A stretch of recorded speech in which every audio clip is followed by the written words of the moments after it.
Arestado ang isang construction worker na inaakusahan ng panghahalay sa isang menor de edad sa Quezon City. Itinanggi niya ang paratang. May unang balita si James Agustin. Walang kawala ang 21 anyo sa lalaking construction worker na ilang beses umano ng halay sa isang minor de edad sa Quezon City. Subject siya ng arrest warrant na bitbit ng pulisya para sa 3 counts ng kasong statutory rape. Base sa investigasyon ng pulisya, nangyari ang krimen Enero noong nakaraang taon. Ang 13 anyos na biktimang babae, kakilala raw ng akusado. Inimbitahan po siya ng birthday po ng suspect papunta sa bahay nila, doon ang unang panghalay.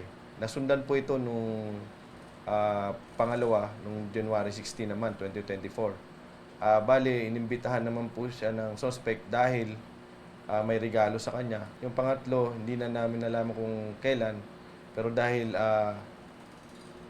nabuntis na po yung biktima kaya nalaman ng parents niya, doon na po nagreklamo. Ikaapat sa most wanted persons list ng Quezon City Police District ang lalaki. Una naman siya sa listahan ng Laloma Police Station. Kalalayan ng lalaki noong Abril na nakulong dahil sa pagsusugat. Itinanggi niya ang aligasyong panghahalay. Hindi po totoo yun. Bakit kaya nakasugat? Ito na po perahan ng nanay. Nakapag-return of warrant na ang pulisya, tinihintay na lang ang commitment order mula sa korte. Ito ang unang balita.